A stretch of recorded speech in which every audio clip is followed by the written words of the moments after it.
ceux à qui je n'ai pas encore dit bonjour. Comme vous le voyez, je suis un peu seul ce soir. Ousane Mahmoud, qui devait venir, m'a averti hier qu'elle avait un gros problème de santé et que donc elle ne pouvait pas venir. C'est bien que je suis supposé la remplacer au pied levé, si vous me permettez. Alors évidemment, j'ai l'air un peu moins crédible qu'elle pour parler des femmes irakiennes, n'étant ni l'un ni l'autre. Bon, cela dit, présenté quand même, je suis Nicolas Dessau, je suis président et fondateur de l'association Solidarité Irak, fondée il y a une douzaine d'années maintenant, précisément en soutien de manière large à la gauche irakienne, et notamment un des points de focale très important a toujours été la question de l'égalité homme-femme. Alors, comme on n'est pas en folie de mots, je peux l'expliquer de manière un petit peu informelle. Pourquoi, par exemple, vouloir inviter Ousane Mahmoud? Pourquoi parler de l'Irak aujourd'hui? Ousane, je l'ai rencontré début 2004. C'était donc au début de l'occupation de l'Irak par la coalition menée par les États-Unis. Et c'était un moment où il y avait quand même un mouvement contre la guerre, contre l'occupation assez puissant, mais qui était déjà très rapidement en train de se fissurer. Et Ousane avait été précisément en 2003 l'une des oratrices irakiennes lors de la manifestation monstre qui a eu lieu à Londres tout début de l'attaque américaine. Une manifestation qui a réuni alors plusieurs centaines de mille, je n'entrerai pas dans la bataille des chiffres, 700 000 selon les organisateurs. En tout cas, une manifestation très impressionnante. Elle avait été invitée à l'époque, c'est très symptomatique, par les organisateurs de cette manifestation, c'est-à-dire la coalition Stop the War. Au début, un front remarquablement uni de la gauche pour dire non, on est contre l'attaque américaine qui était quand même une récidive de la guerre de 91. Et comme je dis, très rapidement, ça s'est fissuré et Ousane Mahmoud n'a plus été invitée par Stop the War, elle a même été boycottée, on peut le dire, et il y a un débat qui s'est lancé internationalement. Alors pourquoi ? Parce que dans ce mouvement, il y avait tout un vieux réflexe anti-impérialiste qui disait tout ce qui est contre les États-Unis, c'est bien. Et il y avait d'abord un certain nombre d'exilés irakiens et irakiennes qui sont opposés à ça, non pas qu'ils appréciaient spécialement la politique que menaient les États-Unis, mais parce qu'ils savaient très bien quelle était la composition de la résistance irakienne, et on a été quelques-uns, assez isolés au départ, à dire oui, il y a un problème. Il y a un problème parce qu'on veut bien soutenir les Irakiens et les Irakiennes dans la situation nouvelle, on veut bien les soutenir contre l'occupation, mais de là à les soutenir les milices islamistes chiites ou les organisations terroristes sunnites, non, ça n'est pas possible. Effectivement, dès le départ, s'est posée la question de l'égalité homme-femme. Alors, l'Irak de Saddam Hussein n'était pas un paradis de ce point de vue-là. C'était considéré comme pas trop mal pour le Moyen-Orient, mais pas trop mal, ça ne fait pas l'égalité. Et surtout, il y avait une situation qui s'est très très nettement dégradée entre 1991 et 2003. Disons, à partir du moment où le baasisme au pouvoir en Irak a un peu troqué son vieux discours moderniste laïque pour une variante remoulinée d'islam politique et de nationalisme.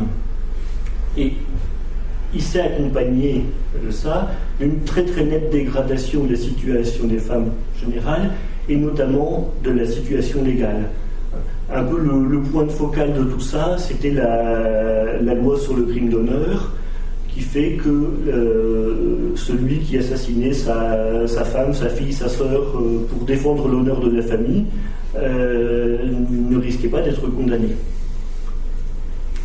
Ça ça dénotait très nettement la pression qui était en train de s'exercer aussi dans une société qui était en train de se décomposer. Elle avait subi les 10 ans de guerre Iran-Irak, elle avait subi les 12 ans de guerre larvée d'embargo de 91 à 2003, et donc la situation était en train de se dégrader. Le tout sur fond d'une dégradation sociale très très nette aussi. Le code du travail qui existe toujours, d'ailleurs c'est toujours le code bassiste qui s'applique, interdisait les syndicats, ne prévoyait aucune indemnité chômage, et ainsi de suite. Donc en 2003, il y avait une situation sociale très lourde, mais en même temps une espèce de fenêtre de tir. C'est-à-dire qu'il y avait pour les mouvements sociaux et pour le mouvement des femmes une possibilité absolument inédite de s'exprimer publiquement. Parce que jusque-là, les manifestations étaient à peu près impensables. Les organisations qui ne dépendaient pas directement du parti Baas étaient de toute façon interdites, et leurs membres étaient condamnés à la prison ou condamnés à mort. Donc d'un seul coup, quoi qu'on puisse penser de l'occupation américaine, il y avait cette possibilité-là. Et elle a été exploitée.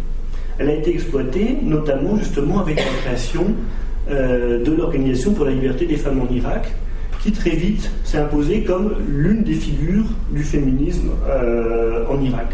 C'est pas la seule, hein. Il y a un mouvement extrêmement actif, dans un certain nombre de cas liés à des partis ou à des mouvements existant dans la société.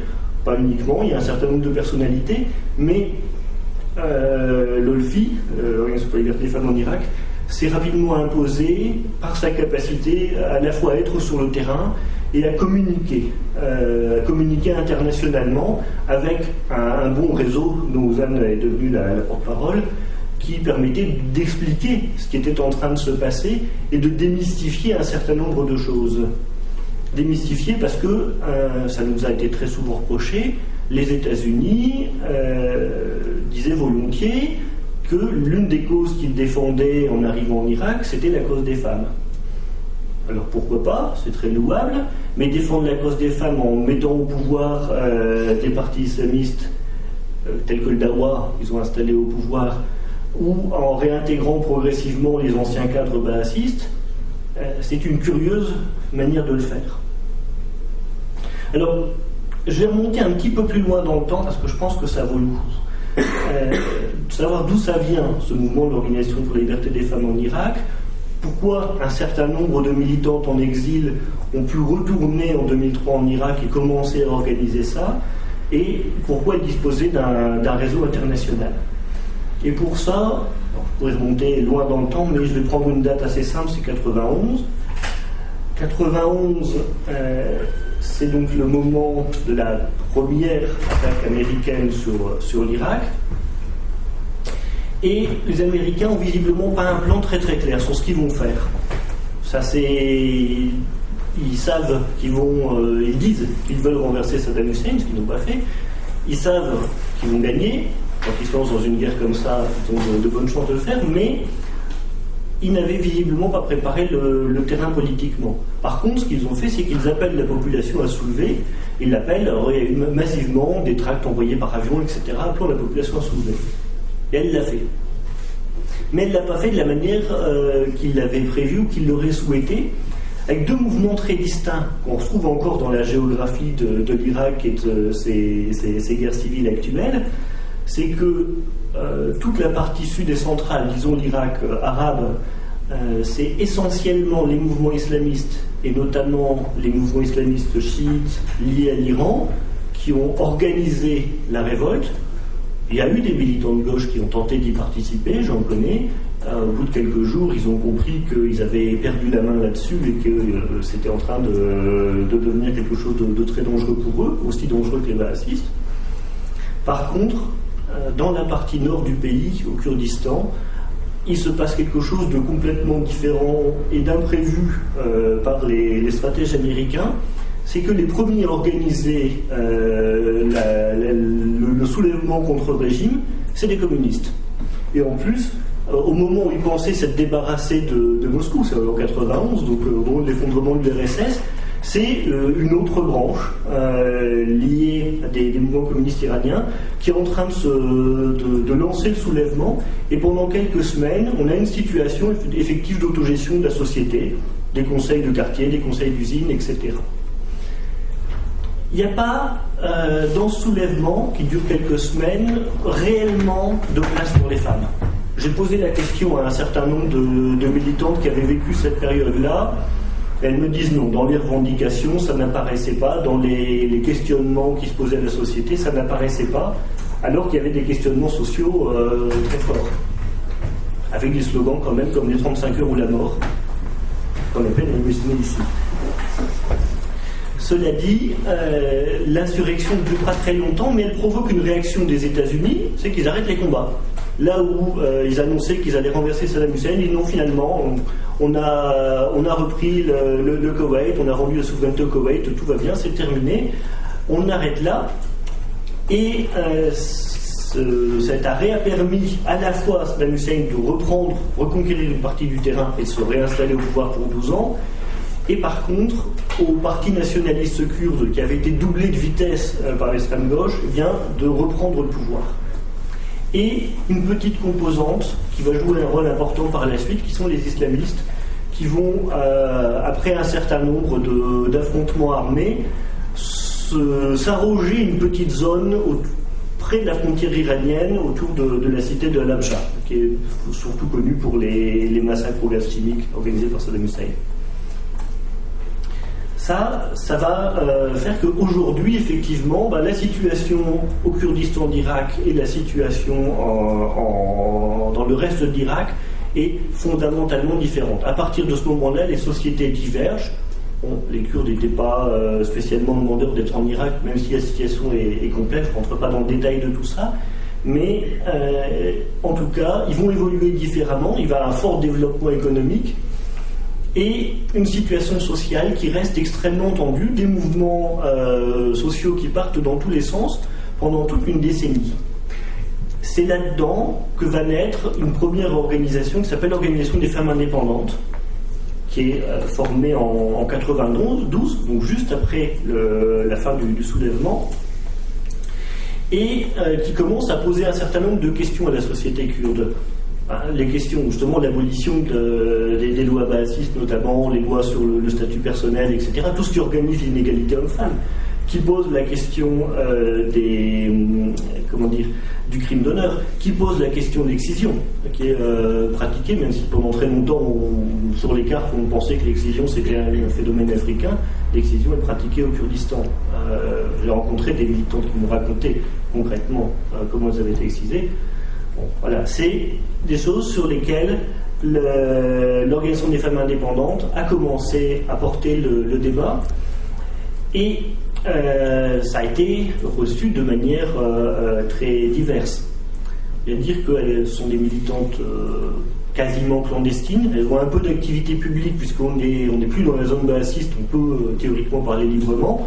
Notamment dans l'université, il y a un foyer féministe qui se constitue. Par contre, dans les quartiers populaires, c'est des questions qui sont extrêmement difficiles à développer. Les militants doivent ruser, on organise des goûters dans les familles, etc. Enfin, tout un tas de moyens un peu à la marge pour réussir à simplement amener les femmes à discuter de la situation. Et les islamistes le prennent très mal. Comme je vous l'ai dit, ils sont implantés, et ils sont implantés militairement. On est dans une société qui reste fondamentalement armée. C'est quelque chose qu'on a du mal à comprendre quand on parle des conflits au Moyen-Orient, c'est que tout le monde a une Kalachnikov chez soi. C'est d'une immense banalité. Ce qui est fréquent, c'est même d'en avoir plusieurs. Et donc ces militantes, elles n'affrontent pas simplement une violence verbale, elles affrontent une violence physique.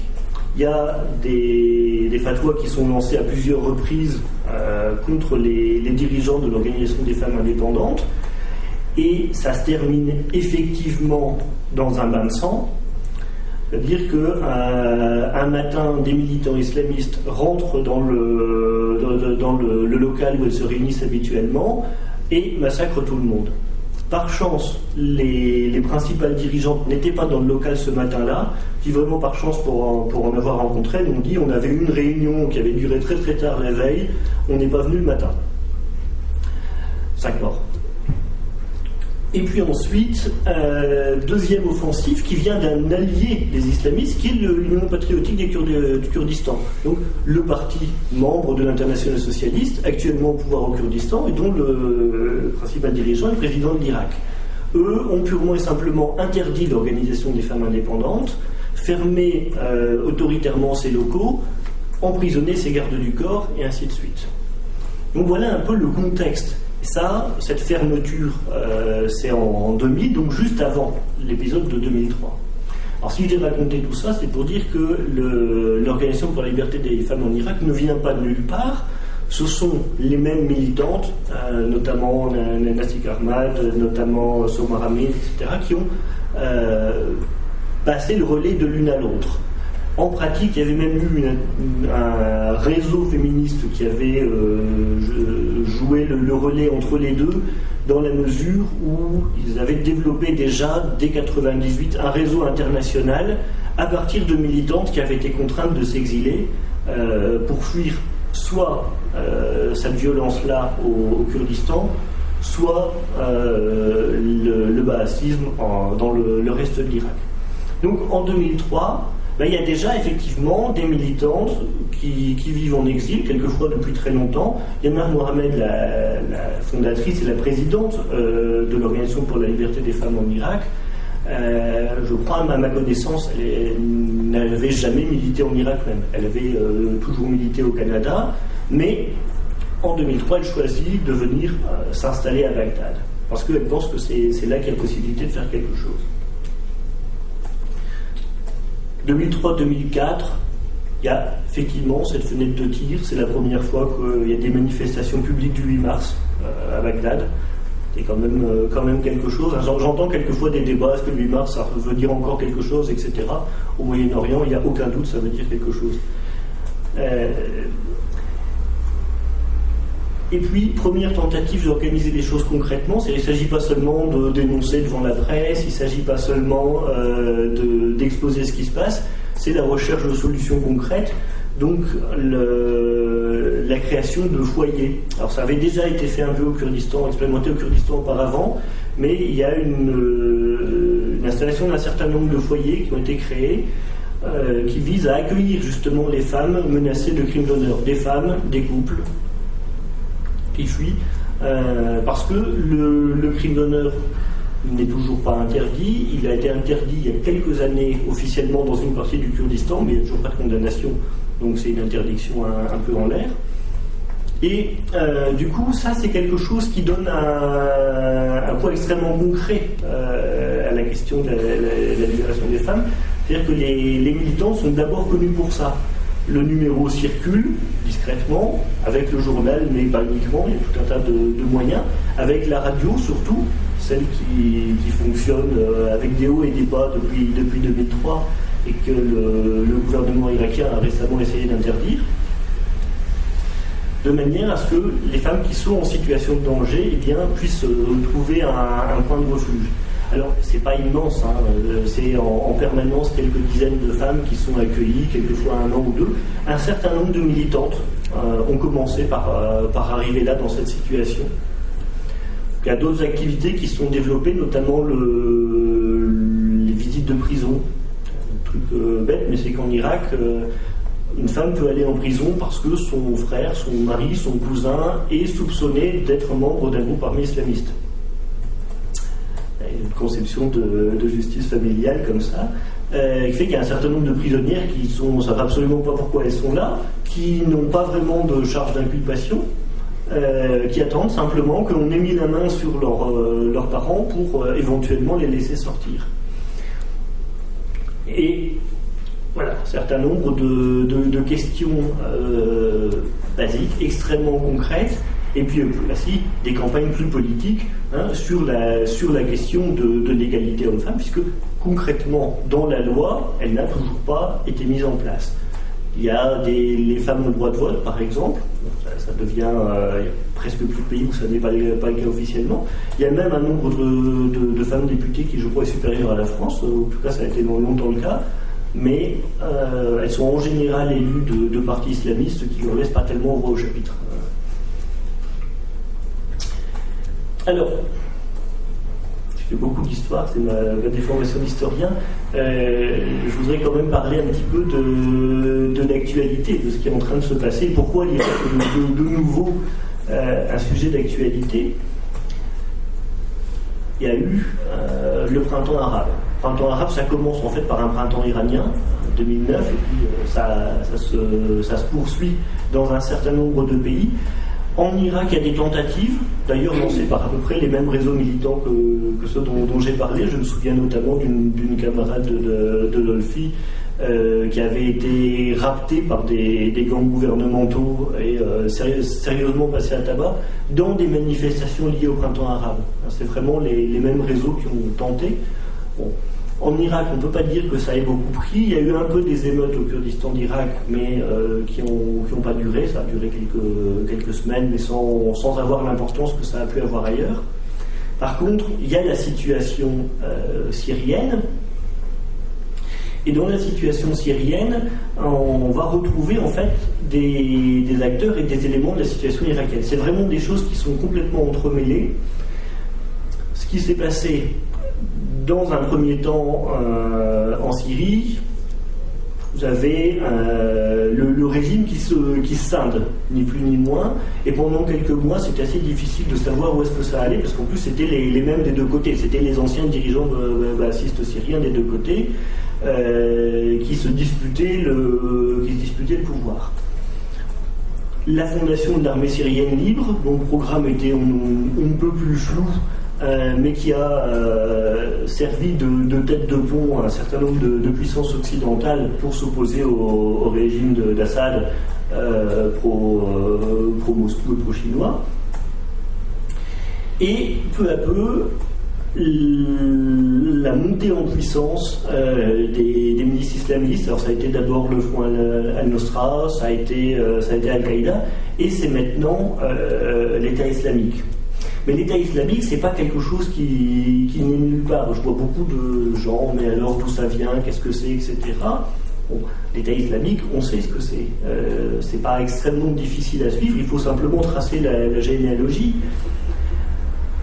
Il y a en Irak un certain nombre de mouvements islamistes qui existent depuis la fin des années 70, notamment le mouvement de Moula Krekar.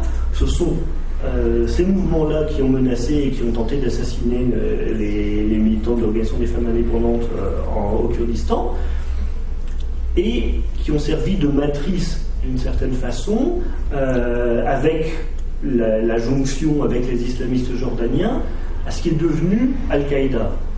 Al-Qaïda en Irak. Al-Qaïda en Irak a toujours une histoire un peu particulière parce que ce sont des militants qui sont greffés au réseau. Vous connaissez le principe de franchise d'Al-Qaïda qui décerne le label maison en fait à des groupes relativement autonomes. Et à la différence d'Al-Qaïda qui se considère certes comme un groupe sunnite, mais surtout opposé aux États-Unis et à Israël, l'État islamique, ou ce qui allait devenir l'État islamique, Al-Qaïda en Irak, s'est tout de suite surtout opposé aux chiites. Ils ont mené des attentats anti-chiites, etc. Et c'est la politique qu'ils ont poursuivie en arrivant, quand ils se sont repliés d'Irak en arrivant en Syrie. Et c'est sur cette base qu'ils sont revenus en Irak à la faveur de la guerre civile syrienne. Donc l'État islamique, on peut tracer sa généalogie par un certain nombre de ses militants sur 20 ou 30 ans, assez facilement, même si dans le détail c'est plus complexe. Par contre, quel est le programme de l'État islamique ? C'est la même chose, la même question qu'on peut poser sur Al-Qaïda. Quel est leur programme ?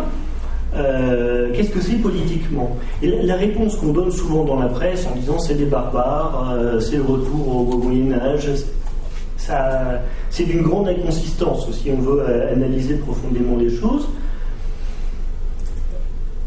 On voit de temps en temps à l'extrême gauche des hurluberlus pour dire « Ah mais ils sont anti-impérialistes parce qu'ils sont anti-américains ». Bon, on peut en débattre si vous voulez, mais c'est presque un non-sujet. Cela dit, c'est un non-sujet qui peut avoir de l'importance. C'est ce que je racontais au départ avec l'éviction des exilés irakiens de la coalition Stop the War. Donc ça peut avoir un rôle dans l'appréhension qu'on a aujourd'hui de la situation. Par contre, il y a quelque chose qui est certain, quand vous lisez les déclarations des islamistes, que ce soit Al-Qaïda, que ce soit aujourd'hui l'État islamique, ils sont obsessionnellement contre les femmes. Mais alors, c'est vraiment une obsession, et quand on veut essayer de parler de leur anti-impérialisme, ou en tout cas de leur anti-américanisme, leur obsession numéro 1, c'est « mais regardez, ces occidentales, ce sont toutes des salopes ». Leur discours, ça tourne à peu près autour de ça. Vous avez beau gratter un peu, espérer qu'il y aurait au moins quelque chose qui aurait un peu plus de fond, non. Ça tourne autour de ça, et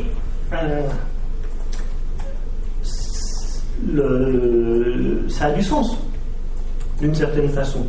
Ce contre quoi ils se battent, c'est effectivement ce qui est en train de se passer, c'est-à-dire qu'en Irak, au Kurdistan, et même en Syrie, en Turquie, je reviendrai si vous voulez sur les autres pays, je me centre un peu sur l'Irak, il y a bel et bien un mouvement féministe qui s'est constitué, qui s'est développé, et qui passe à la fois par des choses visibles, des combats politiques, des manifestations, etc., mais qui passe surtout par des changements dans les relations sociales, par des changements d'attitude, par des changements vestimentaires. Je me souviens de Sourma Hamid qui faisait parler de ces militants de l'Organisation des femmes indépendantes. J'avais été très frappé parce qu'elle m'avait dit, la première fois que j'ai vu une communiste, j'ai su qu'elle était différente parce qu'elle portait un jean. Alors c'est curieux, c'est pas tellement le truc qui viendrait à l'état d'esprit aujourd'hui. Et en fait, j'ai fini par comprendre, c'est que pour elle, la gauche, c'est la modernité, et la modernité, effectivement, s'incarne dans un certain nombre de choses qu'on irait classer dans des valeurs occidentales, mais c'est pas forcément des grandes valeurs, c'est des éléments extrêmement concrets. Aujourd'hui, je le dis souvent, je sais que ça intrigue quelquefois, mais quel est le vecteur numéro 1 de pénétration d'idées féministes? C'est la télévision, ce sont les séries américaines. Parce que c'est diffusé absolument partout. En Syrie, ça se voit très bien, même quelquefois il y a des allusions à des séries dans des slogans de rebelles syriens. Pourquoi? Parce que même une série qui vous paraît éhontément phallocrate, pleine de représentations sexistes, une femme qui a le droit de s'habiller comme elle veut, qui a un petit ami avec lequel elle n'est pas mariée et qui l'a choisi, par exemple, ça va à contresens complètement de l'ensemble de ce que les mouvements conservateurs et les mouvements islamistes essaient d'imposer au Moyen-Orient. Donc, il y a vraiment un jeu qui se joue à ce niveau-là, qui n'est pas seulement une question politique, qui n'est pas seulement une question militaire, qui est aussi une question culturelle très forte.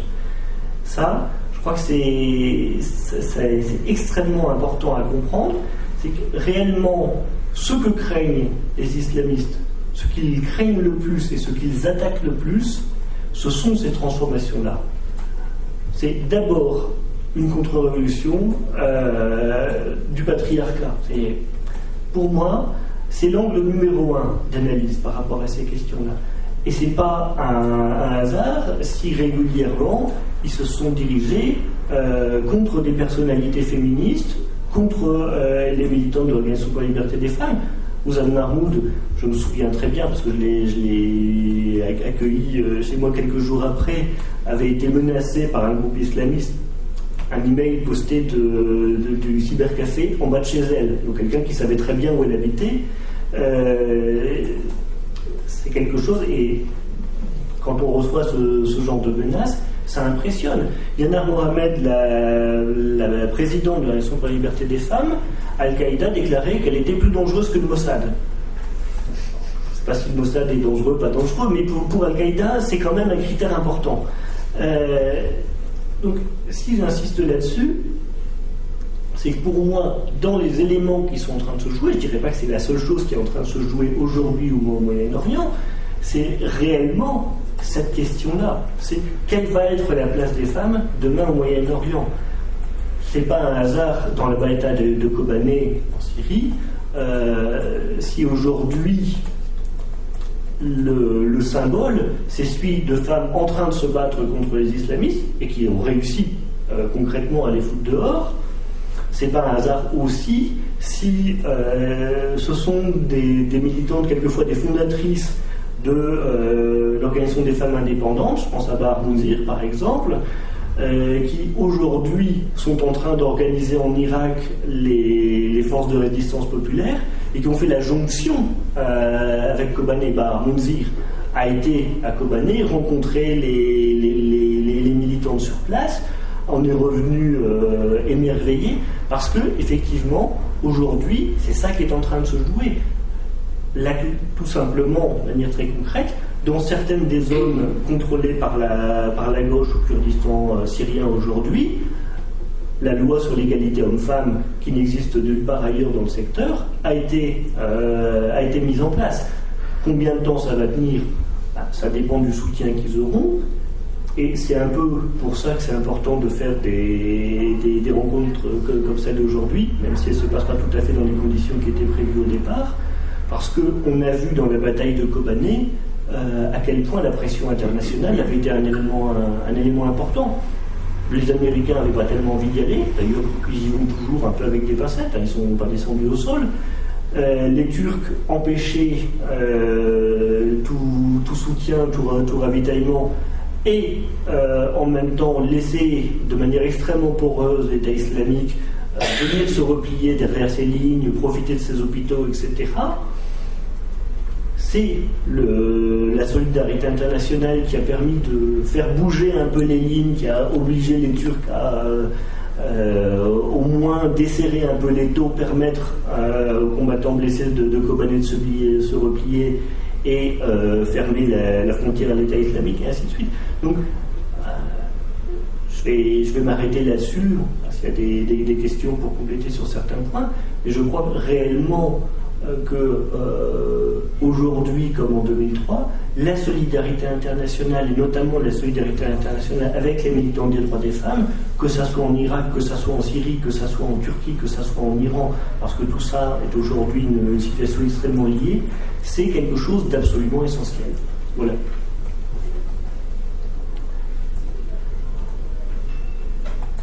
À vous les questions, si vous en avez, les remarques, les critiques, tout ce que vous voudrez.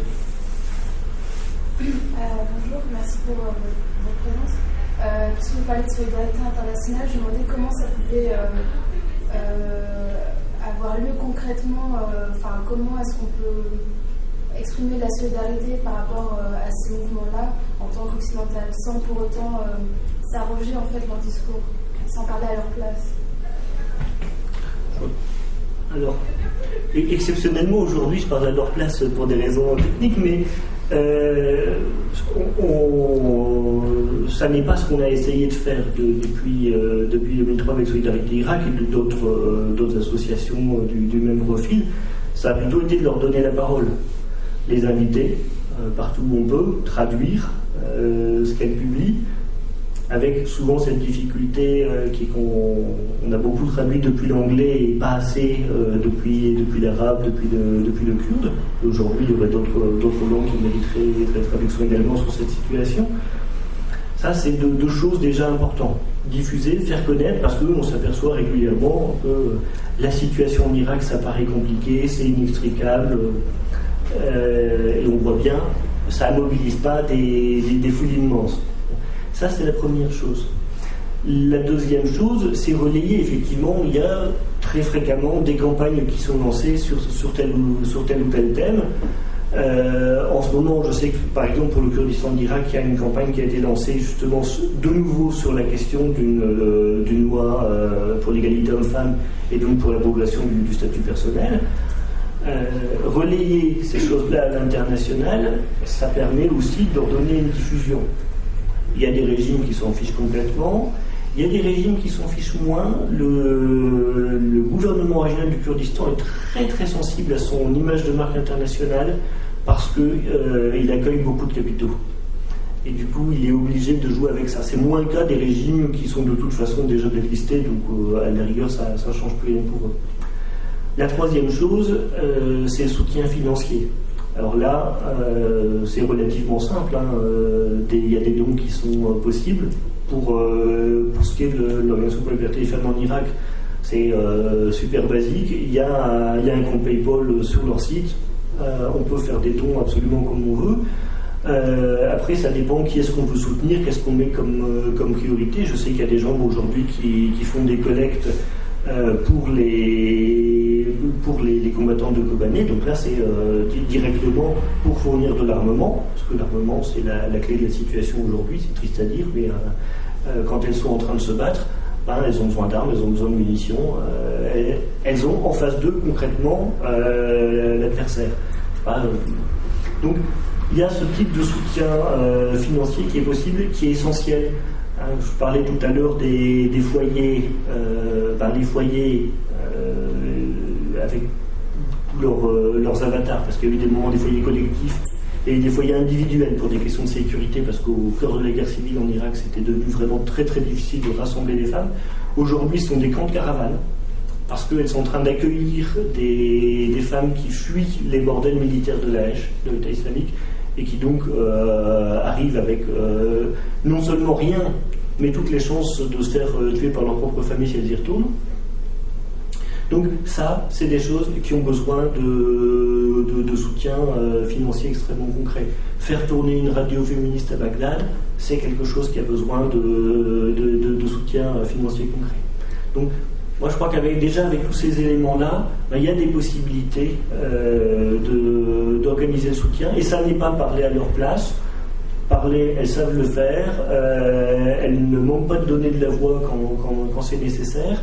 Par contre, les aider à pouvoir le faire techniquement, et puis ouvrir un peu les vannes en direction des médias, vraiment jouer toutes les possibilités qu'on a, ça leur permet justement de donner de la voix.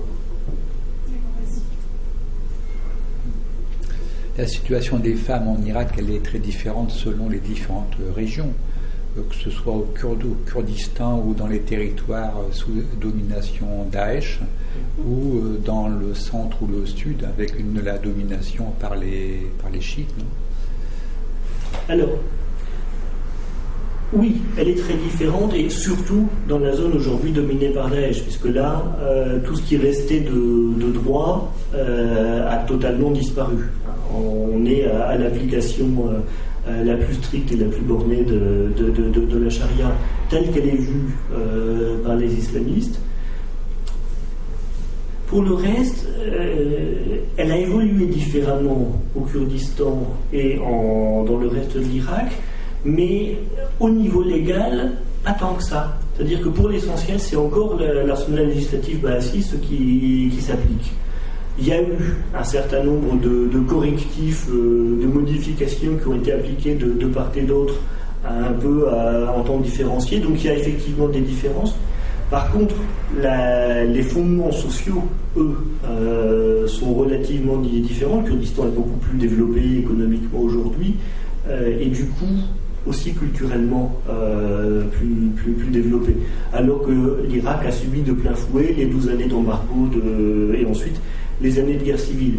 Surtout, ce qui s'est passé, c'est que les milices islamistes des partis au pouvoir dans l'Irak central, qui sont des partis islamistes pro-iraniens, même s'ils gouvernent avec le soutien des Américains, situation qui est pleine de paradoxes, effectivement, ont imposé leur propre version de la charia dans leur territoire.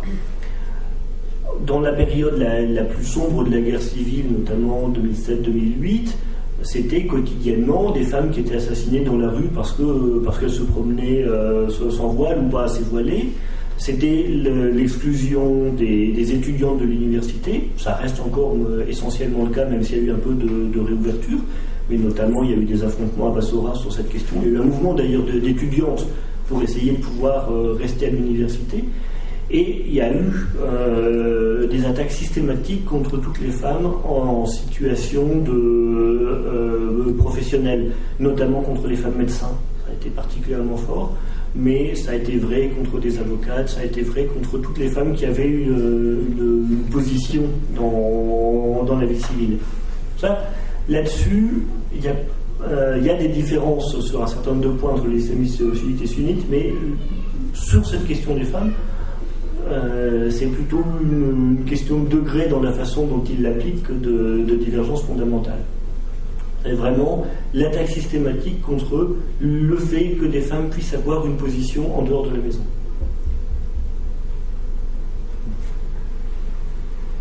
Je peux compléter sur certaines choses.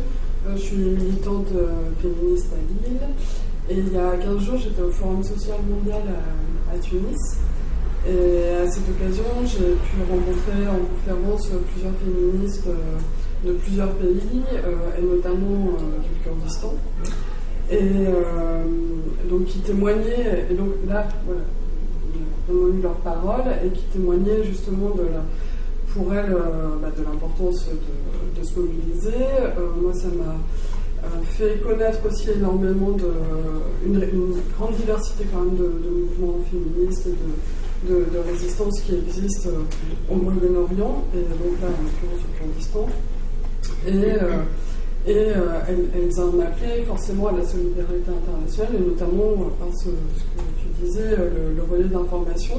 Et là, c'était notamment des tables rondes qui étaient organisées par la Marche mondiale des femmes. Je ne sais pas si vous en avez entendu parler. Cette année, c'est la 4e Marche mondiale des femmes, puisqu'on a eu tous les 5 ans depuis 2000. Et donc c'est une initiative qui dure du 8 mars au 17 octobre, si je me souviens bien. 8 mars, Journée internationale des femmes, et le 17 octobre, c'est la journée internationale. Voilà, c'est ça, internationale du refus de la misère.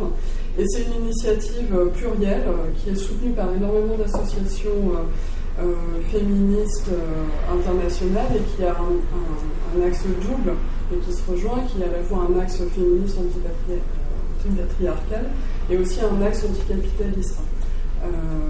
Voilà, qui fait vraiment la jonction entre ces deux combats, et qui montre sa convergence en fait. Et cette initiative, qui est une initiative mondiale, elle est répartie en plusieurs organisations par région. Il y a notamment une région arabe qui s'est mise en place cette année, et qui a l'ambition de fédérer aussi les mouvements, de leur donner une portée médiatique notamment assez forte.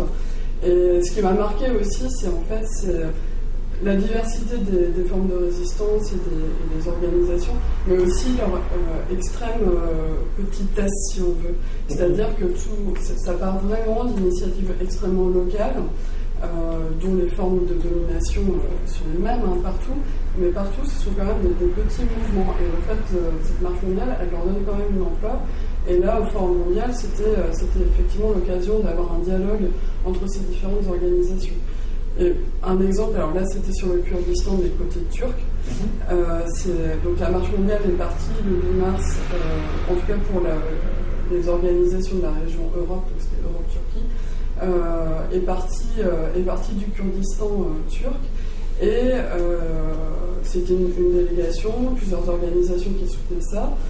A fait une caravane en fait. Une caravane féministe qui allait dans plusieurs villes, plusieurs villages, avec à chaque fois, localement, un appui sur des réseaux un peu militants pour organiser des forums. Et puis au-delà, c'est aussi héberger les militantes de la caravane, etc., pour créer vraiment des temps d'échange, de discussion, de conscientisation, si on veut, voilà, ce genre de choses. Donc c'est vrai que là, en termes de solidarité internationale féministe, cette année, il y a cette marche mondiale, et si on veut aussi en savoir plus, c'est intéressant. Elles ont un site internet maintenant, donc on peut se renseigner sur ce qui se fait. Une liste aussi très active. Une liste de diffusion très active. Donc je ne sais pas aussi si ce qui est une question que j'avais envie de poser à Ouzan, si elle était là, c'est comment l'OLFI peut ou éventuellement se saisir aussi de cette initiative. Est-ce que comment ça Alors, pour cette fois-ci, je ne sais pas, il faudrait que je repose la question au Hamza ou à Yana, ce qui s'est passé, mais je sais qu'il y a déjà eu des contacts. De toute façon, elles ont toujours été très demandeuses de contacts internationaux sans conditions prérequises. Elles ont toujours fait systématiquement essayer d'avoir des liens. Pendant longtemps, c'était compliqué parce que le Moyen-Orient est toujours un peu suspect, et notamment, je dis, ça revient très souvent contre nous, justement suspect d'instrumentalisation de la question des femmes. On se l'est pris, alors pareil pour l'Afghanistan, on se l'est pris je ne sais combien de fois en travers de la figure,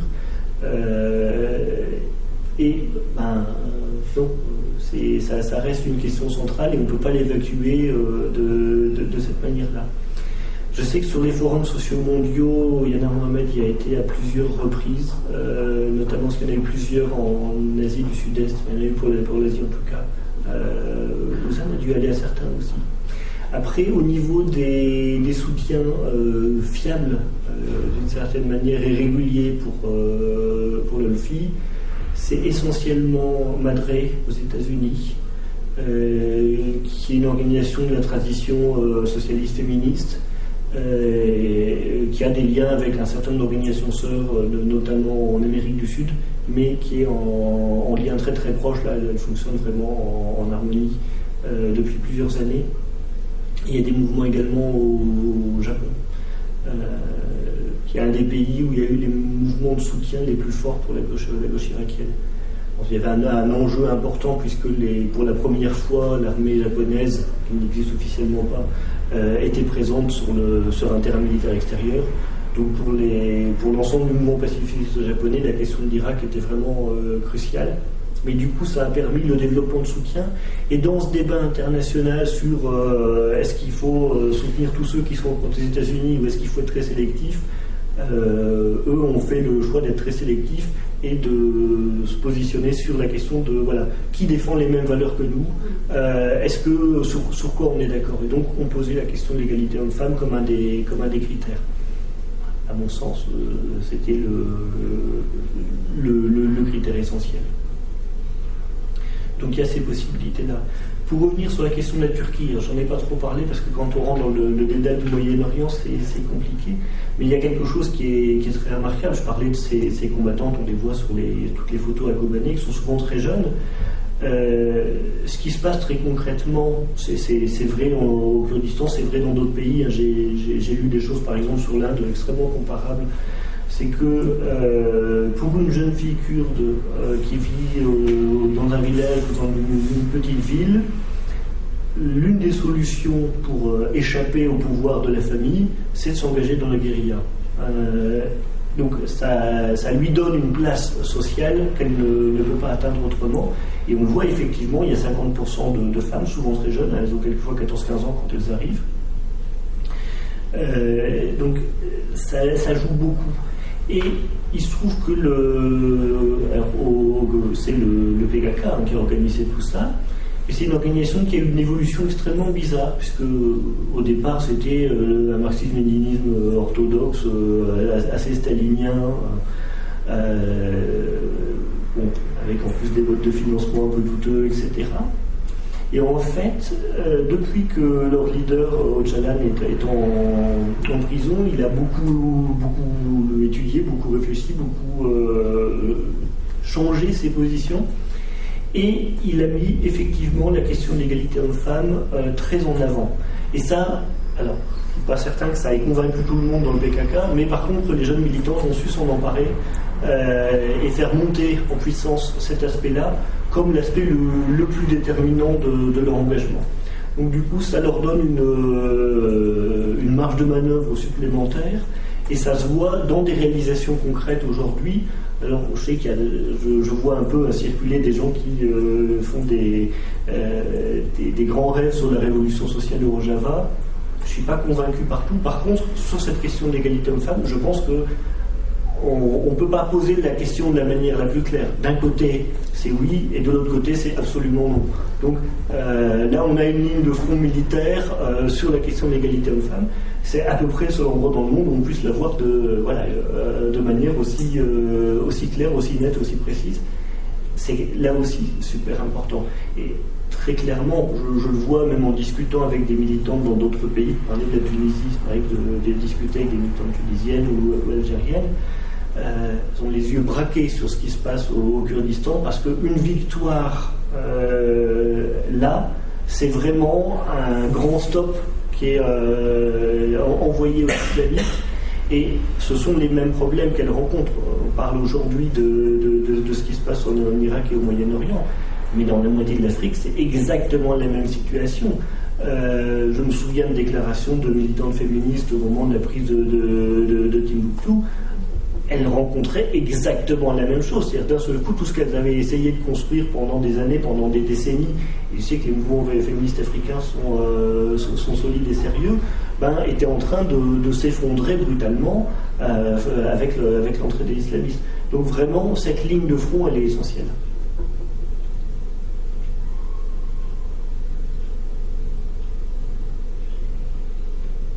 D'autres questions?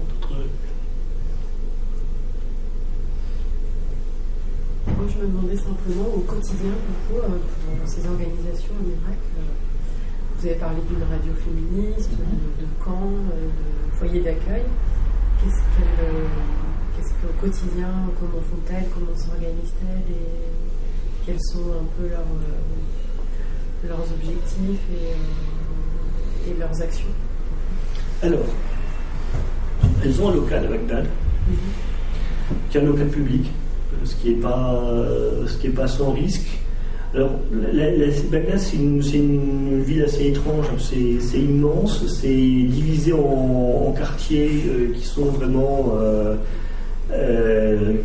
qui ont non seulement des identités très fortes, mais qui l'ont de plus en plus du fait de la guerre civile. Et donc, il reste des précarés dans lesquels on peut encore faire des choses. Cela dit, il y a de nouveau une activité publique. Il y a eu une période où c'était devenu à peu près impossible. Il faut imaginer que, par exemple, pour organiser une réunion comme celle-ci, il y aurait, pour la faire à Bagdad, il faut des gardes du corps qui dorment sur place pendant 3 jours avec des kalachnikovs, et on aurait verrouillé les rues tout autour pour s'assurer qu'il n'y a pas d'attentat. Et c'est assez dissuasif. On n'a pas forcément envie d'aller dans une réunion comme ça, en se demandant si on va revenir. Et puis sans compter qu'on peut être victime d'un attentat aveugle dans la rue en y allant. Je connais un militant à qui c'est arrivé. Il était relativement loin de la zone d'impact. Il aurait pu être assassiné 1000 fois pour les positions qu'il a prises. Et en fait, il a senti le souffle d'une bombe qui, pour le coup, ne lui était pas destinée. Coup de chance. Mais c'est le genre de choses qui arrivent. Et aujourd'hui, si vous regardez, on n'est plus tout à fait à une explosion quotidienne comme on l'a été en 2007-2008, mais c'est pas loin d'une explosion par semaine, et c'est souvent des très gros attentats. Donc les possibilités d'organisation sont limitées.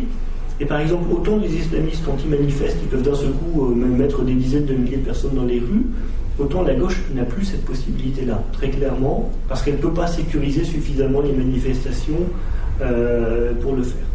Donc c'est toujours des trucs plus intimistes. Il y a eu notamment, par exemple, au cœur de la guerre civile, toute une série de trucs qui étaient organisés par Nolfi, qui étaient des repas avec des poètes. Mais très symboliquement, c'était des poètes de différents quartiers, donc réputés chiites, réputés sunnites, etc., qui veut dire que, quelle que soit leur conviction ou leur absence de conviction, ils étaient avant tout des êtres humains qui pouvaient se parler.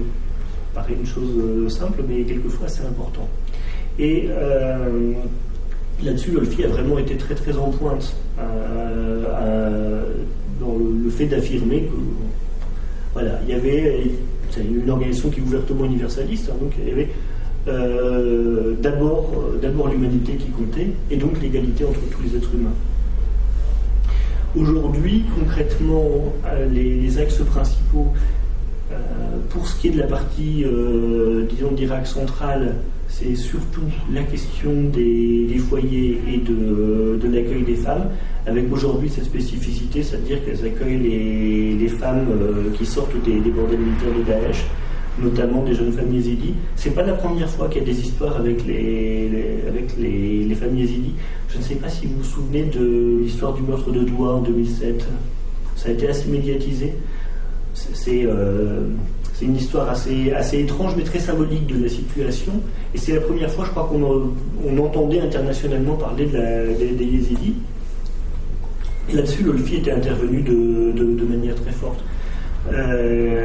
C'est un peu le prélude de ce qui s'est passé l'été dernier. Doua, c'est une jeune fille, elle avait 14 ou 15 ans, et elle a fait un truc terrible, elle a eu un petit copain.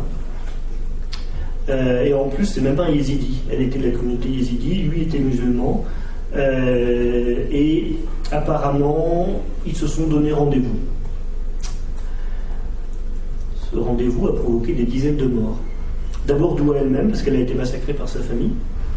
Ça n'était pas très clair de savoir, il y a eu des soupçons des deux côtés que le garçon aurait pu se convertir au yézidisme, ce qui est d'ailleurs théoriquement pas possible, ou que Doua elle-même aurait pu se convertir à l'islam. Dans tous les cas, ça transgressait les barrières communautaires imposées, et ça lui a valu d'être assassiné. Mais contrairement à ce qui se passait d'habitude, où c'est des choses qui sont relativement discrètes. Hein. Le crime d'honneur type, c'est malencontreusement, elle a voulu mettre du fioul dans la chaudière et elle s'est brûlée.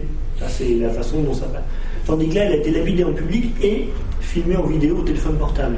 Donc pour la première fois, on avait une lapidation diffusée massivement. C'était sur YouTube, etc. On pouvait voir une jeune fille se faire lapider. Un télescopage d'époque assez sinistre. Mais surtout, du coup, ça a entraîné des heurts communautaires entre sunnites et yézidis. Al-Qaïda s'en est mêlé et a donc fait exploser un bus d'ouvriers yézidis qui partaient le matin à l'usine, qui avait donc comme seul temps d'être yézidis. Alors, ça paraissait déjà sidérant comme affaire, mais on voit aujourd'hui où on en est, c'est-à-dire que les femmes yézidis ont été non seulement attaquées, la communauté yézidi a été attaquée par l'État islamique, mais les femmes yézidis ont été vendues comme esclaves, puisque selon une interprétation vraiment super minimaliste de la charia, elles ne sont pas une communauté des gens du livre, donc sont des païennes, on peut en faire des esclaves. Un certain nombre de menaces sont exprimées là-dessus en disant que quand même c'était pas aussi simple que ça, mais pour l'État islamique apparemment ça fonctionne.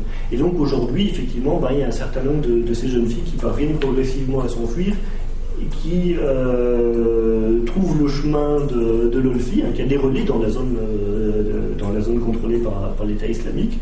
Donc il y a encore des contacts entre les militantes. Ça fonctionne relativement bien.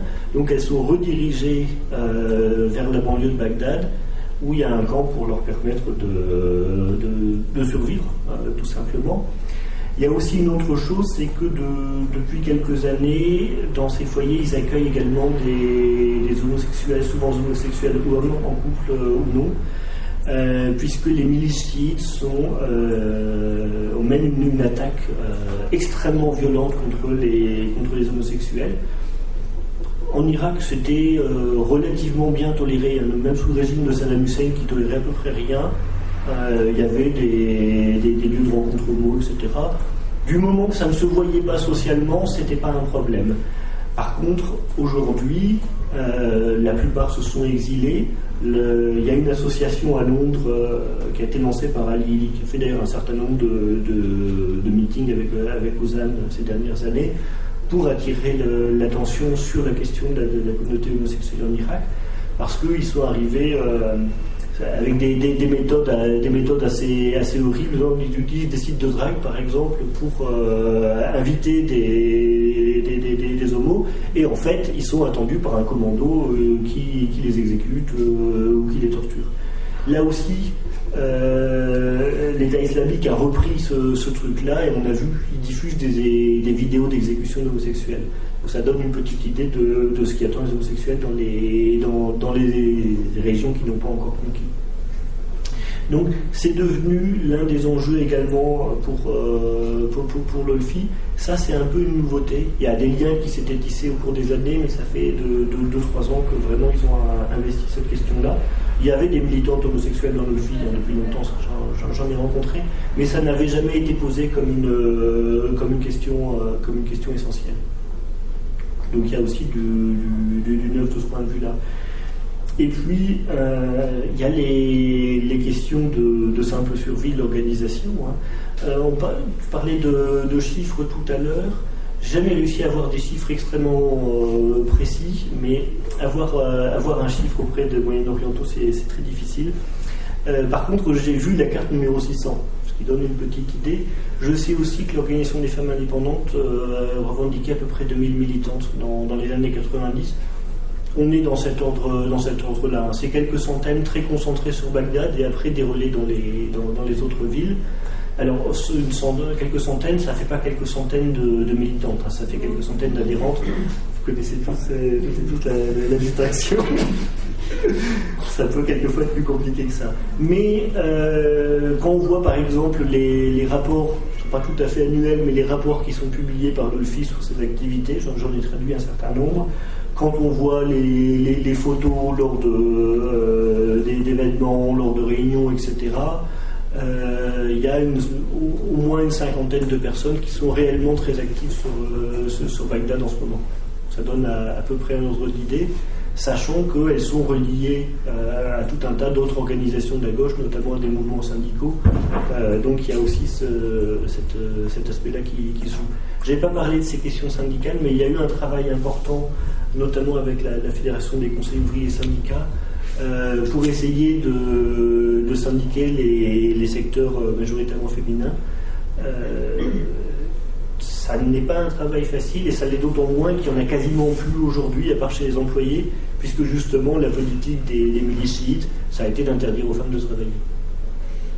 Donc notamment des secteurs industriels où les femmes étaient actives,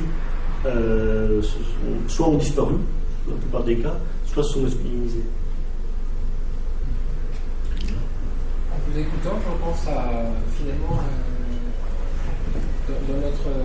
en Occident, comment la femme a réussi à franchir, à casser les barrières des différentes inégalités. Je pense au droit de vote, même si on n'est pas du tout dans le même ferment culturel. Et en fait, il y a des événements qui étaient des adversités, par exemple la Première Guerre mondiale,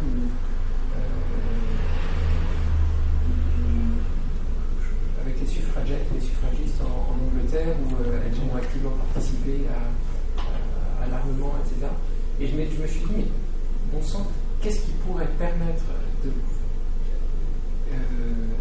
dans toutes les épreuves que traversent ces femmes avec la guerre civile et tout ça, de les fédérer massivement et tout d'un coup qu'il y ait une espèce de changement de niveau qui s'opère, parce que ça vous citez le nombre d'adhérents dans les années 90, là 25 ans plus tard il y en aurait peut-être à peu près autant, mais finalement ça avance à pas de fourmis, et puis il y a des bains de centre récurrents.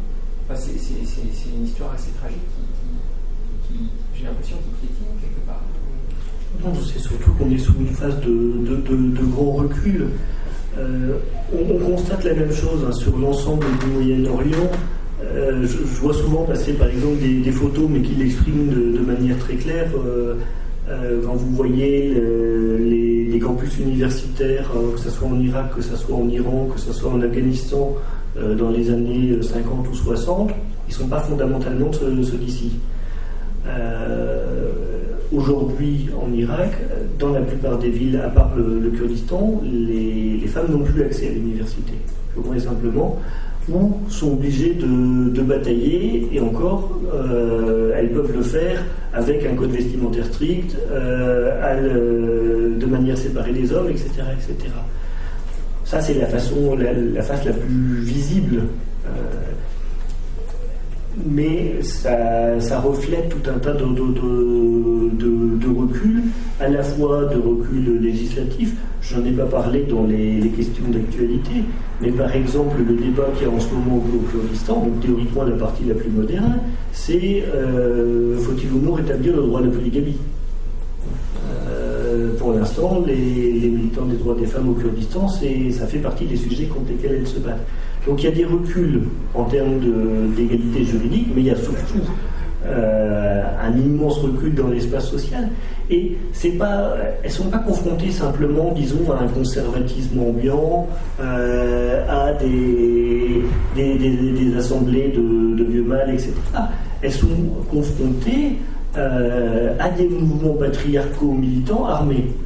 Ça fait une très grosse différence. Et pour moi, c'est là où il y a un phénomène qui est différent. Je ne vais pas dire tout à fait nouveau, parce qu'il a une relativement longue histoire au Moyen-Orient. Mais on voit très clairement des mouvements dont l'unique projet politique consiste à renvoyer les femmes à la maison, et qui le font les armes à la main. On connaissait des mouvements qui le faisaient, qui le prônaient, etc. Sauf que jusque-là, ils ne décapitaient pas les femmes qui contrevenaient à leurs principes, et il n'y avait pas de milices armées qui les faisaient respecter dans les rues. Donc, on est vraiment dans une phase de très grand recul, et comme j'ai dit, je parle aujourd'hui de l'Irak, mais regardez la carte géographique de ce mouvement-là aujourd'hui. Ça va au moins de la Mauritanie à l'Afghanistan. Donc on est sur une surface géographique qui est immense. Et puis là encore, ça dépasse seulement la question de l'islamisme, c'est-à-dire que dans un certain nombre d'autres pays, des mouvements comme ça donnent des idées. Des mouvements patriarcaux qui se verraient bien faire la même chose, il y en a partout dans le monde. Il se trouve que dans la situation spécifique du Moyen-Orient, avec les années de guerre, avec la détérioration du niveau de vie, avec le chômage massif, c'est 50-60% au minimum, ces mouvements-là ont trouvé les moyens de s'exprimer beaucoup plus violemment qu'ailleurs, mais des aspirants pour le faire, il n'en manque pas. Donc en fait, on ne sait même plus par quel bout ça peut se remettre en place, parce qu'il y a une faillite économique, il y a des crimes contre l'humanité, quotidiens. L'accès à l'université, c'est ça qui pourrait être un espèce de grand ferment, mais il est systématiquement mis à mal. On se dit, mais est-ce qu'il pourrait y avoir, je ne sais pas, une espèce de corridor international où les femmes pourraient étudier, je sais pas, à l'étranger, puis revenir, et puis, finalement, ça ne va jamais se redresser, cette situation-là. Il n'y a pas que les études. C'est un des aspects cités parmi d'autres, mais aujourd'hui, c'est pour ça que je parlais de Kobané, l'affrontement, il est militaire.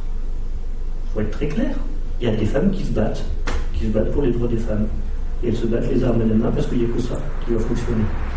La question qui se pose, c'est effectivement que font les puissances occidentales. On nous a reproché longuement de défendre les Américains parce que les Américains défendaient les droits des femmes. Concrètement, je vois bien où les Américains défendent les droits des femmes avec leurs alliés turcs et saoudiens. Faut être très clair. Donc, aujourd'hui, c'est pas la question de savoir si les femmes peuvent aller à l'université dans tel ou tel pays.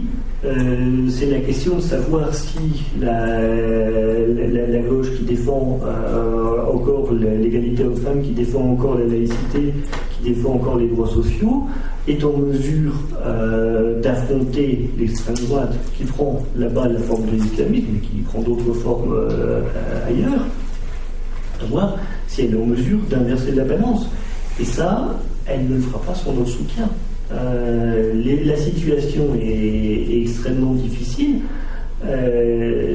Les mouvements du patriarcat là-bas peuvent compter sur l'aide financière d'un certain nombre d'États. Bon, c'est pas le cas des mouvements qui défendent les droits des femmes. Même si théoriquement il y a une coalition internationale qui est supposée s'opposer à l'État islamique, où est-elle? Souvenez-vous, cet été, il y a eu tous les débats pour savoir si la Turquie allait laisser les peshmergas du gouvernement régional du Kurdistan aller jusqu'au Kobané. Ils se sont fait prier pendant des mois, alors que même les États-Unis leur disaient non mais quand même ça serait bien, ça ferait bien. Finalement, ils en ont laissé passer. Combien est-ce que le KRG en a envoyé? 700. 700 face à l'État islamique, c'est peanuts, c'était pour rire. Et aujourd'hui, ce que nous disent des camarades là-bas, on a invité il y a quelques semaines Dashti Jamal, le représentant de la Fédération internationale des réfugiés irakiens. Il nous disait, on a des photos où on voit des responsables de l'Union patriotique du Kurdistan, donc le parti au pouvoir, en train de négocier avec des responsables de l'État islamique du pétrole contre du matériel, notamment des véhicules. Donc ils se battent un peu le jour et puis ils trafiquent la nuit. La situation en est là. Aujourd'hui, réellement, les combattants de Kobané ne peuvent compter que sur eux. Dans les camps de réfugiés au Kurdistan d'Irak, il y a des gens qui sont en train de s'organiser militairement. Je parlais tout à l'heure de Bahar Mounzir et des forces de résistance populaire. Bon, ils ont placé la barre très bas en disant nous on veut se protéger contre l'État islamique, donc ils n'ont pas opposé d'a priori politique ou ci ou ça, mais concrètement on sait ce que ça veut dire résister à l'État islamique. Quel soutien elle dispose? Il n'y a personne qui est venu leur offrir de l'équipement. Donc il y a bien de temps à autre des bombardements, il y a bien de temps à autre des actions, mais on n'a pas remarqué un engagement particulièrement fort sur ce terrain-là, et la communauté internationale est quand même relativement amorce. Alors, je ne suis pas un fan des interventions militaires, c'est ce que je vous ai dit au départ, moi je suis rentré dans cette question-là de l'Irak par opposition à la guerre qui était menée là-bas. Cela dit, il faut être lucide, il faut savoir comment aujourd'hui on s'oppose à l'État islamique et qui réellement a envie de s'y opposer. Pour l'instant, on a tout un tas d'acteurs internationaux finalement que ça peut arranger d'avoir cette situation. On est en train de voir des retournements, notamment un certain nombre de conseillers au Pentagone qui commencent à dire Bachar al-Assad, c'est pas si mal. Ce qui n'est quand même pas non plus une grande réussite pour les droits des femmes. Hein. Les droits des femmes en Syrie, c'est pas quelque chose d'extraordinaire. Donc, espèce de politique de c'est moins pire que l'État islamique. Cela dit, pour l'instant, les lignes n'ont pas, depuis cet été par exemple, n'ont pas tellement bougé. Par contre, l'État islamique progresse. Et, phénomène nouveau, un certain nombre de groupes internationaux se sont désaffiliés d'Al-Qaïda pour s'affilier à l'État islamique. Ça, effectivement, ils sont en train de progresser de ce point de vue-là. Il y a trois choses qui me viennent en tête. La première, vous avez fait un lien entre finalement la condition de la femme et ce qui alimente le moteur d'Al-Qaïda, comme une espèce de moteur à deux temps. Bref, vous avez fait ce lien. Il y a je repense à des territoires qui vont être envahis par l'État islamique. Il y a très peu de chances que ça revienne en arrière. Enfin, je pense qu'il y a le seul pays, je crois que c'est l'Espagne qui a réussi au bout de 700 ans à. Mais c'est pas du tout. Enfin, je ne suis pas du tout son histoire, mais à essayer de contrecarrer des invasions. Ça n'a rien à voir. Ça n'a rien à voir. Ça n'a rien à voir. C'est pas une question d'islam. De toute façon, l'Irak est un pays majoritairement musulman. Simplement, musulman, ça peut vouloir dire tout un tas de choses. Oui, mais en tout cas, ce que je veux dire, c'est que cette progression-là, parce que je repensais, c'était à la libération pendant la Seconde Guerre mondiale. Finalement, l'aide, elle est venue de l'extérieur, parce que sinon, il y a 3 fronts qui ont fait que le régime nazi s'est écroulé. Il a fallu la Russie, du côté russe, du côté des Américains face à l'Atlantique, et puis par le Sud aussi. Et en fait, on a l'impression que la solution, elle peut venir que de l'extérieur. Et est-ce qu'au plus haut niveau, vous pensez par exemple au Quai d'Orsay, tout ce que vous avancez là, est-ce qu'ils le savent dans les cellules de centre de prospection stratégique et tout ça? Est-ce qu'il y a ce niveau-là de connaissances que vous avez et qui pourrait orienter? Je ne crois pas que le Quai d'Orsay soit totalement des ignorants ou des imbéciles. On n'est pas des mêmes options politiques, c'est probable, mais ce sont de choses différentes. De toute façon, toutes les informations qu'on a, on les a publiées ou on les a lues quelque part. C'est pas des grandes nouveautés si on suit un petit peu la situation. Moi, ce que je constate simplement, c'est qu'il n'y a pas de grande volonté d'agir. Bon. Après, je crois que toute comparaison sur ce qui s'est passé il y a plusieurs siècles, ou même de questions par rapport à l'islam, 99,9% et probablement plus des musulmans ne voient même pas en quoi l'État islamique pourrait avoir un rapport avec l'islam. Bien sûr. Bon, moi, il se trouve qu'en Irak, je connais principalement des militants laïcs qui ne sont pas spécialement religieux. Cela dit, ça a été un des changements dans la guerre civile à un moment donné. C'est qu'il y a eu une jonction entre des gens qui étaient des athées purs et durs, des bouffeurs de mollahs, et des militants religieux, mais qui ont dit stop.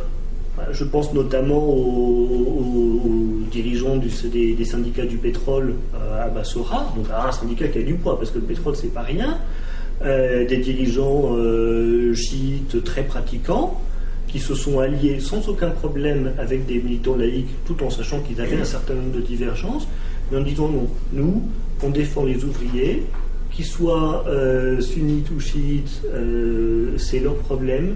On ne veut pas que les ouvriers chiites et les ouvriers sunnites se divisent. On veut qu'ils soient unis comme ouvriers.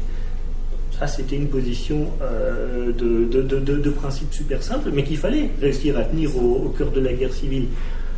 Et je crois qu'il y a quand même un certain nombre de gens aujourd'hui en Irak et dans tout le Moyen-Orient qui sont prêts à tenir ces positions, mais il faut bien dire, ça n'est pas simple. Ça n'est pas simple parce que c'est s'exposer chaque jour à être assassiné. C'est chaque fois qu'on fait un mouvement, prendre le risque de se faire massacrer. Donc, ce qui ne veut pas dire qu'il n'y a rien. Il y a des grèves tous les jours. En ce moment en Irak, il y a eu beaucoup de grèves, notamment par rapport aux salaires non payés, puisque les fonctionnaires n'ont pas vu leur salaire payé depuis 6 mois dans certaines régions.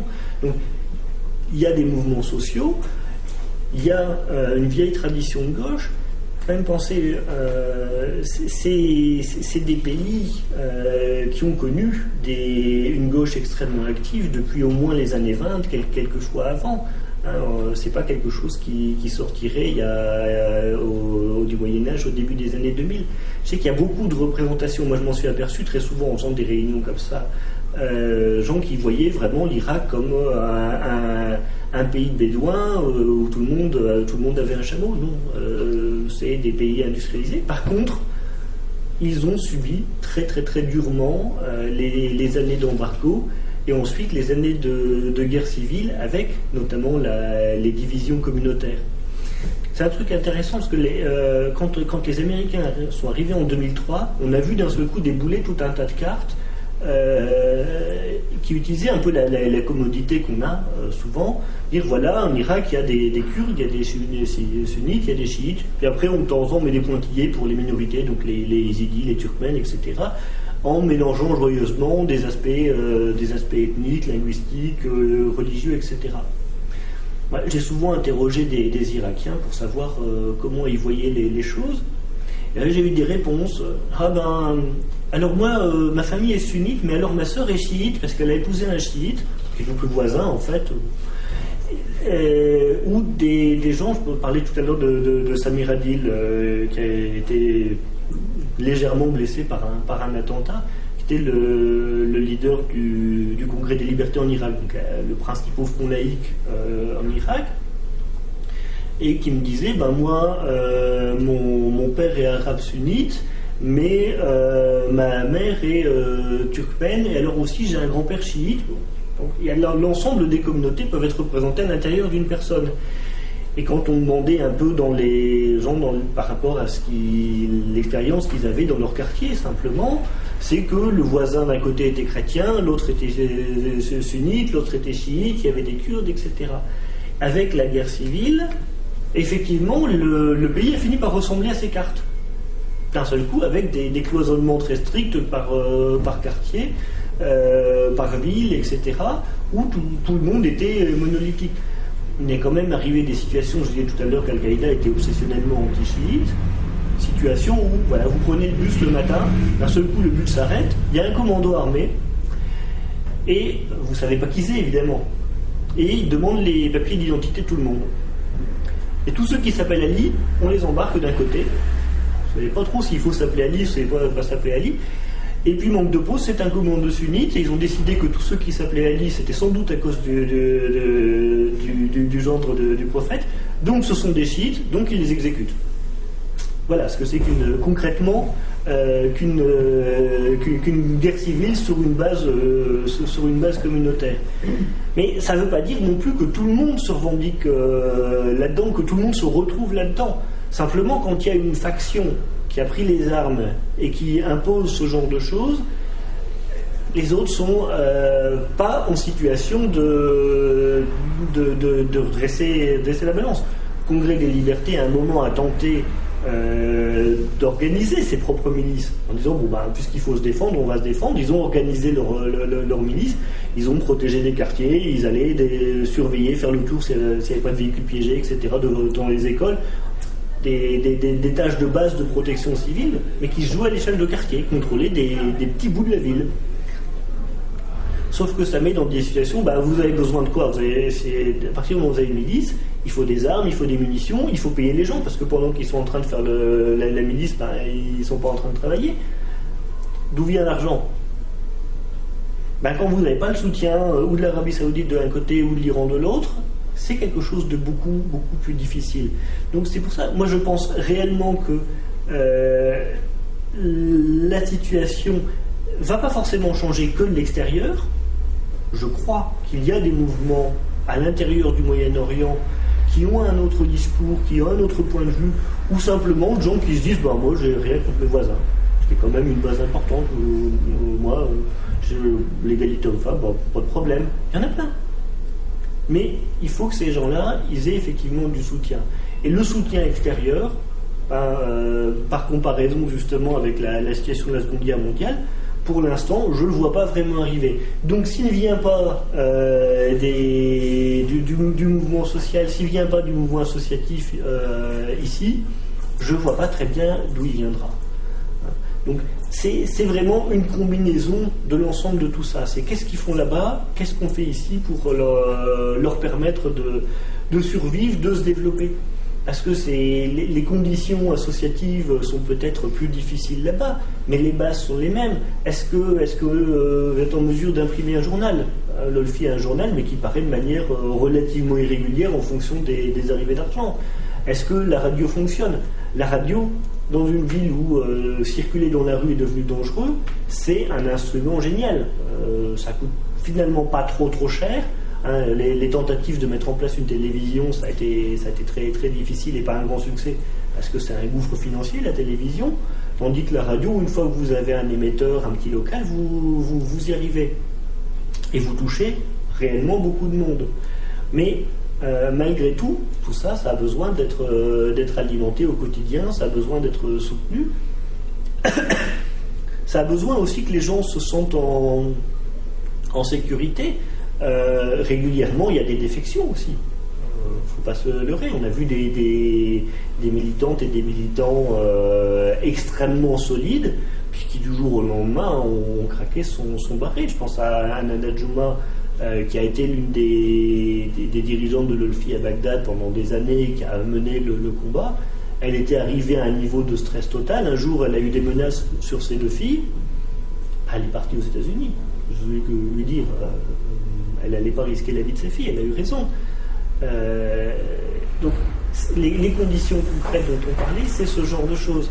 Mais ça veut dire aussi, à la fois que les militants ont besoin de savoir qu'elles ne sont pas complètement isolées, puis elles ont aussi besoin que le jour où elles doivent vraiment partir, il y a du monde pour les accueillir, et pas pour leur faire la leçon en disant non, tu devrais être une héroïne et te laisser mourir sur place. Parce que là, il faut être humain. Avec les chrétiens d'Irak, là, il y a une famille qui va être accueillie à Marc-en-Barœul chez des amis.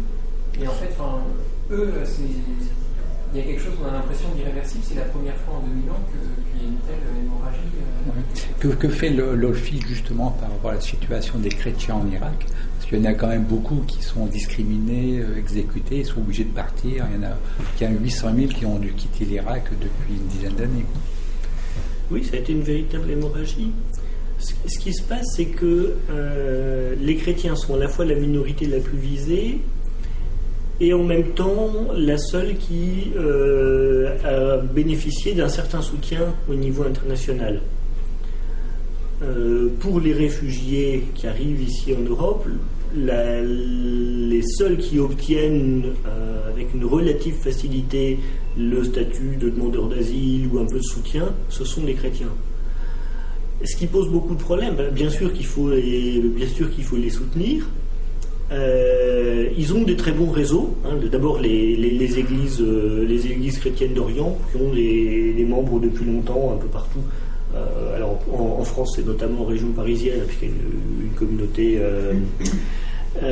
babylonienne entre guillemets importante. Il y a Marseille aussi avec les dominicains qui avaient des couvents à Mossoul et tout ça.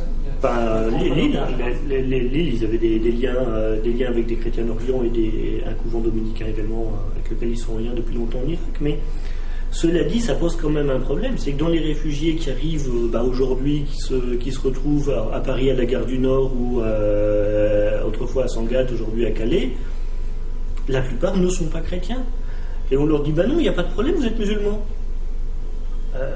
D'abord, il y a une guerre entre factions musulmanes, donc être musulman, c'est pas tellement une protection. On peut être musulman et être menacé pour tout un tas d'autres raisons. On peut être menacé justement de questions de crimes d'honneur, on peut être menacé parce qu'on est homosexuel, on peut être menacé simplement parce que vivre au milieu de la guerre civile avec des attentats tous les jours, c'est une menace, quel que soit, on peut n'avoir rigoureusement rien à se reprocher entre guillemets vis-à-vis de qui que ce soit, et avoir d'excellentes raisons de partir. Je connais personne qui quitte volontairement sa famille, ses amis, son pays pour aller vivre dans un bidonville en espérant un jour franchir la Manche avec tous les risques de mourir simplement parce qu'il a trouvé que c'était super la France. Aujourd'hui, la situation des réfugiés, c'est celle-là, c'est de vivre dans la rue, c'est d'affronter les flics tous les jours, c'est de ne pas pouvoir sortir sans se retrouver avec un contrôle avec non seulement les policiers, mais aussi les militaires. Je vais même vous dire pire que ça.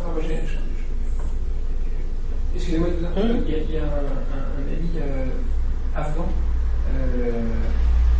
Il y a 2 retraités de Lille qui se sont occupés, qui ont hébergé deux réfugiés afghans de Calais, qui, eux, ont appris le français jusqu'au 3e mois, tout ça, ils ont trouvé le droit d'asile et du travail.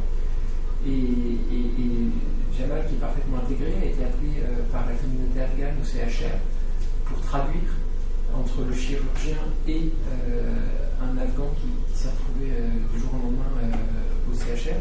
Et qu'est-ce qui s'est passé?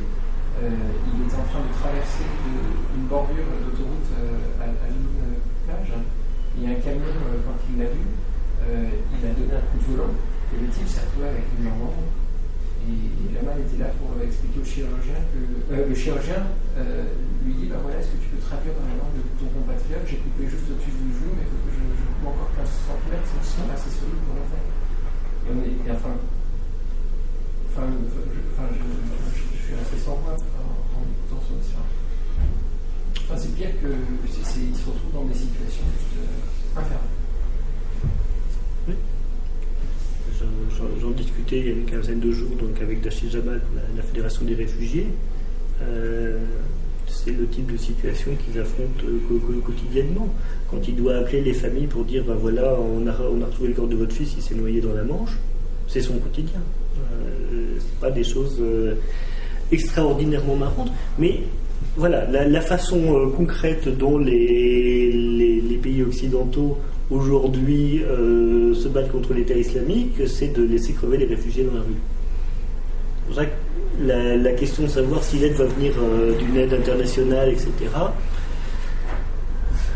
je ne suis pas contre, mais permettez-moi d'être un peu sceptique pour l'instant. Et donc en fait, les réfugiés sont quelque part la propre contre-publicité de l'aide qui pourrait... Il y a une espèce de soutien... il y a une grande incompréhension par rapport au sort des réfugiés. Je ne crois pas à l'incompréhension quand elle est continue depuis 15 ans, 20 ans. Non, il n'y a pas d'incompréhension, il y a un choix politique. Il y a un choix politique de ne pas soutenir les gens qui se battent là-bas, il y a un choix politique de laisser mourir les réfugiés dans la rue, il y a un choix politique d'instaurer des contrôles policiers et militaires sur les réfugiés. Point. On ne va pas se fermer les yeux et dire ils n'ont pas bien compris, ils ne sont pas au courant. Non. Ils le savent parfaitement, ils font des rapports dessus. Et que fait l'OFTI en ce moment, depuis quelque temps, par rapport aux chrétiens d'Irak? Est-ce qu'elle peut faire quelque chose? Est-ce qu'elle est au courant de ce qui se passe et comment elle peut agir? Au courant, oui. Leur principe général, comme organisation laïque, c'est qu'ils ne posent pas des questions aux gens sur leur confession. Les gens qui arrivent dans leur foyer, notamment, ou les militantes, c'est leur libre choix et point. Je sais qu'il y a un travail spécifique en direction des Yézidis, mais qui a été occasionné par la situation particulière, c'est-à-dire le fait qu'il y avait des femmes qui se retrouvaient victimes de l'esclavage sexuel pour les armées de l'État islamique. Donc là, il y avait un truc particulièrement concret. Il y a eu régulièrement, je me souviens de l'avoir lu, je l'ai traduit d'ailleurs dans les rapports de l'ONFI, un certain nombre de femmes ou de couples chrétiens qui arrivaient dans leur foyer. Le cas typique, c'était les histoires à la Roméo et Juliette, il est chrétien, elle est musulmane ou le contraire, et ça provoquait des drames dans les deux familles, donc la seule solution c'était la fuite. En général, le foyer est justement une première étape vers le droit d'asile. Alors là aussi, il y a des politiques européennes pour le coup très, très contrastées. En Suède et dans les États scandinaves, pendant longtemps, ils sont en train de revenir dessus, mais le crime d'honneur est une des conditions possibles pour obtenir l'asile. C'est-à-dire, si vous êtes menacé d'être assassiné par votre famille, vous pouvez demander l'asile en Suède. Ce qui a permis effectivement à un certain nombre de femmes ou de couples d'arriver là-bas. C'est aussi pour ça qu'il y a une forte concentration de féministes du Moyen-Orient qui sont très très actives en Suède. En Norvège, je parlais tout à l'heure de Bahar Munzir qui est reparti au Kurdistan mais qui a été très active en Norvège pendant une quinzaine d'années. Donc ça existe. En France, ça n'est pas le cas. En France, si vous êtes dans une situation où votre famille risque de vous assassiner, on vous remet dans un avion et on vous renvoie votre famille. C'est vrai que cette question du crime d'honneur, c'est extrêmement sensible. Il y a des tas de choses à faire sur le plan législatif. Par contre, quelle volonté politique de le faire?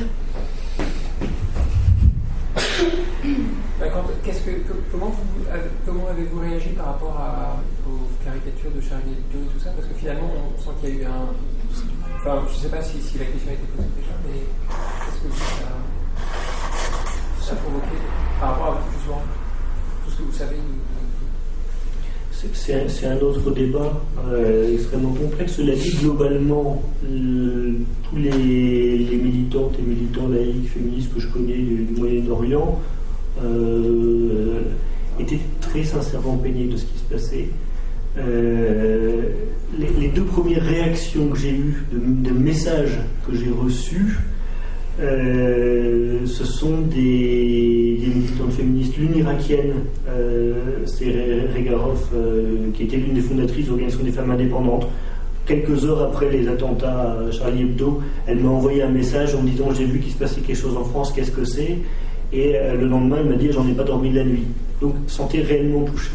Et l'autre message que j'ai eu immédiatement, c'est Nasrina Chandali, militante iranienne, qui est assez connue au Kurdistan d'Iran, parce qu'elle avait été, c'était une héroïne de la résistance de Komala, la résistance communiste au pouvoir islamiste. Elle avait été laissée pour morte par l'armée iranienne et elle a survécu à ses blessures. C'était la seule survivante de son unité. Donc elle était connue pour ça. Et là aussi, elle était bouleversée par ce qui était en train de se passer. Donc je pense que pour ces militantes et ces militants, savaient très bien qu'ils étaient en train d'affronter les mêmes ennemis que Charlie Hebdo. Peut-être, je ne sais pas quelle heure il est. Sauf qu'il y a une dernière question, gens qui n'en ont pas encore posé. Pas beaucoup. Oui. Alors moi j'ai une question, mais en fait c'est une question qui n'est pas directement reliée au sujet, donc est-ce que vous préférez que je vous la pose après la conférence? Peut-être qu'on peut le faire. Moi je suis largement sorti du sujet. En fait j'écris, donc je suis en master ici, j'écris mon mémoire sur certaines violations des droits de l'homme qui ont eu lieu dans le cadre de la guerre des Américains en Irak. Et du coup, je me demandais si vous aviez eu des contacts ou si vous étiez en contact avec des associations basées en Irak qui justement se battraient pour les droits de ces personnes qui ont été victimes civiles de frappes ou d'autres. Oui. Ça m'intéresserait beaucoup. ça, je peux trouver, parce qu'en fait, les associations de la gauche irakienne, il y a un certain nombre de réseaux. L'OLFI n'est pas isolé de ce point de vue-là. Et donc, il y a des gens qui sont plus spécifiquement sur ces questions. C'est pas forcément sur ce sujet précisément, je ne sais pas si c'est les meilleurs contacts. Cela dit, l'OLFI est intervenu régulièrement sur ce terrain-là, puisqu'ils avaient une position de principe contre l'occupation. Et donc, notamment, c'est la question des prisonnières sur lesquelles elles sont plus pointues, puisque là, elles sont intervenues dans les prisons. Et là, c'est des questions qui sont totalement liées au problème de l'occupation. Après, en creusant un peu, je dois avoir des contacts avec quelques avocats sur Bagdad. Il y en a un qui était sans doute au fait de ces situations, mais aux dernières nouvelles, il avait migré en Égypte, pareil. La situation étant devenue extrêmement tendue. Son épouse avait été l'une des dirigeantes du mouvement étudiant contre les milices islamistes à Bassora. Et la situation était devenue invivable. Elle ne pouvait plus sortir de chez elle. Enfin, ça devenait insupportable. Donc ils ont fini par s'exiler en Égypte. Et vous intéressez aussi aux retombées sur la santé de la population par rapport aux armes phosphore que les Américains ont utilisées, ou bien quand ils ont utilisé des obus à l'uranium appauvri aussi. C'est aussi dans ce cadre-là. En fait, je m'intéresse plus spécifiquement aux frappes de drones qui ont été menées par les États-Unis et qui en fait ont touché énormément qui ont fait énormément de dommages collatéraux, comme ils disent, qui ont touché énormément de victimes civiles. Et je m'intéresse à la question de la responsabilité pénale des États-Unis et de leurs soldats et des employés de sociétés privées qui ont effectué ces frappes en fait.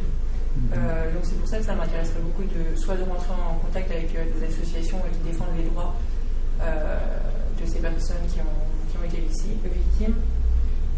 Parce qu'en fait, c'est très difficile d'inventer des actions légales, que la responsabilité de ces personnes soit mise en jeu. Ou même des personnes qui ont été victimes de frappes. Mais au niveau des frappes, je m'intéresse plus aux frappes du drone, plus spécifiquement. Ça doit être un sujet qui est censé, c'est censé être très resserré comme sujet, parce qu'on a peu de temps pour le faire, mais sinon... J'entendais à ce sujet, je ne sais pas si vous aviez eu eu vent de ça, c'était une commémoration où des anciens dirigeants étaient conviés. Alors il devait y avoir Giscard et un dirigeant allemand et un autre d'un autre pays, et on leur demandait et aujourd'hui qu'est-ce que vous auriez à dire par rapport à l'état du monde et tout, et je crois que c'est Giscard qui avait dit ça m'inquiète beaucoup de savoir qu'aujourd'hui on peut tuer à distance avec des systèmes de drones. Enfin, il a eu ce mot-là. Il faudrait retrouver, ça pourrait faire une intro à votre. Je crois que je l'avais sur un mail, je pourrais vous l'envoyer. Pour Giscard, s'il avait lu ça, il en aurait vendu à tous les dictateurs africains qui le soutenaient. Je suis absolument ému. Je pense qu'on va pouvoir terminer là-dessus. Quelle référence. Merci beaucoup.